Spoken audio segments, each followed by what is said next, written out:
제약바이오 중에 한 종목인 셀트리온 한번 보도록 하겠습니다. 셀트리온은 이제 개인 투자분들께서 많이 매매하고 관심도 있으신 종목인데, 최근 들어서 상당히 다양한 모멘텀이 좀 부각되고 있어서 이런 모멘텀 중에 한 가지만 제대로 부각이 돼도 주가 상승이 가능하다라고 보고 있거든요. 특히 최근에 제약바이오주가 좀 많이 흔들리죠. 그리고 지금까지 어떻게 보면 대장격의 역할을 했던 알테오젠의 주가 변동성이 좀 상단에서 확대가 되면서 제약바이오주도 순환매에 대한 가능성이 좀 열렸습니다. 그렇다면 기술적인 부담이 적었고 그동안 시장에 관심이 조금 밀려나 있었던 그런 제약바이오주가 떠오를 수 있겠다는 생각도 들고, 셀트리온도 그 후보 중에 하나라는 생각이 듭니다. 그럼 지금 셀트리온이 이제 가지고 있는 모멘텀들 간략히만 한번 체크를 해볼 텐데요. 일단 내년 실적 기대감이 충분히 좀 확대가 되고 있습니다. 3분기는 실적이 조금 부진하기는 했어요. 하지만 4분기부터는 개선되는 모습을 보일 거라고 생각하는데, 일단 3분기 실적만 보면 그 진펜트라 매출이 64억으로 성장이 조금 지연되긴 했습니다. 다만 이제 셀트리온의 베스트셀링 제품이라고 볼 수 있는 램시마 SC 판매가 괜찮았어요. 1700억 정도. 베그젤마와 유플라이마를 비롯한 후속 바이오시밀러의 유럽 지역 매출이 계속해서 성장을 했습니다. 이 바이오시밀러는 어쨌든 성장할 수밖에 없는 분야다라는 말씀을 그동안 많이 드리기는 했어요. 유럽을 포함한 각국은 약가 인하에 관심이 많습니다. 오리지널 의약품은 어쨌든 특허가 만료돼요. 바이오시밀러는 오리지널 의약품과 100% 똑같진 않지만 사실상 99% 이상 동일한 이제 약품입니다. 그래서 오리지널 의약품을 복제한 약품이다라고 보시면 되기 때문에 당연히 가격적인 매력이 있단 말이에요. 보통 오리지널 의약품의 70%, 80%, 좀 더 싸면 한 60% 정도밖에 안 되기도 합니다. 효능이 같은데 가격이 현격하게 싸면 오리지널 의약품을 굳이 쓸 필요는 없잖아요. 그래서 바이오시밀러 시장의 성장이 가속화가 될 가능성이 높은데, 글로벌적으로 바이오시밀러 업체가 사실 몇 개가 없어요. 근데 그 중에 하나가 셀트리온이다, 이렇게 보시면 돼요. 특히 인구 고령화가 한국만의 문제는 아니에요. 유럽 지역에서도 인구 고령화가 계속해서 진행되고 있기 때문에 약가 인하에 대한 관심은 앞으로도 높아질 수밖에 없습니다. 그 중에서 또 가장 주목받을 수 있는 부분이 약가 인하를 직접적으로 촉진할 수 있는 바이오시밀러다. 셀트리온은 누가 뭐래도 바이오시밀러의 강자다, 이렇게 볼 수 있을 것 같고요. 결국은 이제 품목 확대가 중요한데 바이오시밀러 품목이 확대가 되고 있다라는 거죠.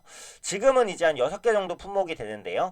내년 많으면 한 10개 수준까지 늘어날 것으로 보여집니다. 거의 2배 가까이까지도 늘어날 가능성이 있다라는 거죠. 그러니까 기존에는 이제 바이오시밀러의 품목이 좀 한정돼 있었어요. 항암제라든지 자가면역 질환 중심 여기에만 편정돼 있었는데, 천식이라든지 이제 골다공증을 비롯한 다양한 질환으로 제품군이 확대가 되고 있습니다. 이게 이제 셀트리온의 바이오시밀러 포트폴리오가 확대된다라는 의미이기 때문에 외형 성장에 대한 기대감도 충분히 가져볼 수 있는 그런 이슈다, 이렇게 보시면 되겠죠.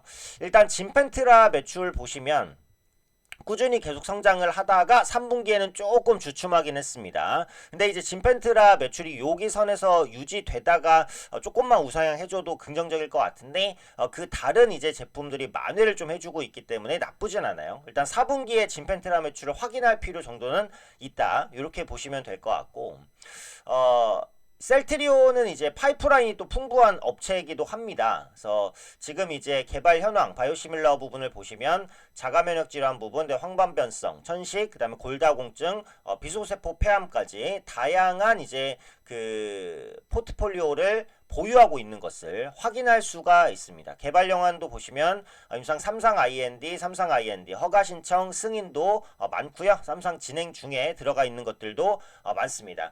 다양한 파이프라인은 이제 동사의 모멘텀으로 직접적인 작용을 한다, 이렇게 보시면 되겠죠. 그래서 바이오시밀러 부분의 성장은 의심의 여지는 없어요. 그래서 국내에서 바이오시밀러 업체에 투자한다라고 한다면 단연 셀트리온을 생각할 수밖에는 없습니다.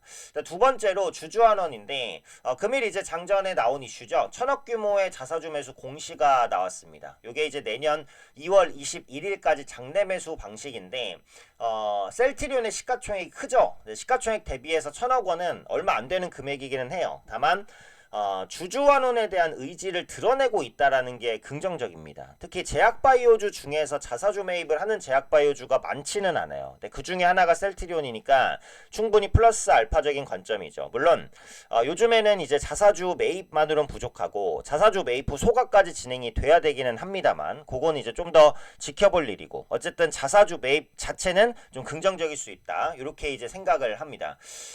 셀트리온 같은 경우 이제 그 재무제표를 보면 요즘에 영업이익률이 좀 줄었어요. 영업이익도 그렇고 하지만 매출액은 증가를 합니다. 그래서 외형 성장이 지속되고 있기 때문에 영업이익률 개선만 어느 정도 동반이 되면 EPS를 끌어올릴 수 있는 가능성은 충분히 나타날 수 있을 거라고 봅니다. 현재 PBR이 한 2배 정도까지 내려왔기 때문에 사실상 거의 부담은 없어요. 제약바이오주 내에서도 이제 배당에 대한 이슈도 꾸준히 있는 기업이기도 하고요. 그래서 이런 부분들도 참고해 보시면 되겠죠. 현재 시가총액이 38조 원 정도 에서 움직이고 있는데 마지막에 차트를 보겠지만 기술적으로 부담은 없는 차트다. 유보율도 뭐 충분하고 부채비율도 적기 때문에 기업의 안정성은 충분히 좀 확보가 돼 있다. 이렇게 봅니다. 그래서 좀 안정적으로 공략할 수 있는 제약바이오 주 중에 좀 하나가 셀트리온이 아닐까 이렇게 생각이 돼요.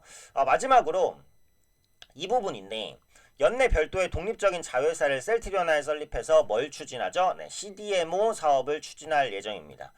CDMO는 뭐예요? 결국은 이제 제약바이오 제품에 대한 위탁 개발 생산이라고 보시면 되죠.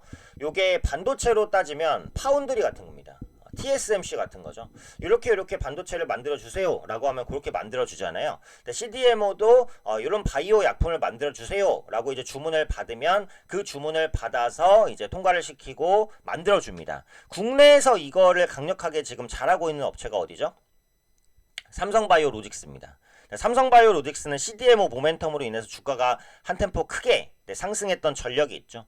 셀트리온이 동사의 이제 성장 동력을 좀 키울 수 있는 CDMO 사업에 진출하겠다라고 밝혔어요. 글로벌 CDMO 사업 자체가 굉장히 고성장을 보여주고 있기 때문에 제대로 된 안착만 보여준다면 충분히 성과를 낼 수 있을 거라고 생각을 합니다.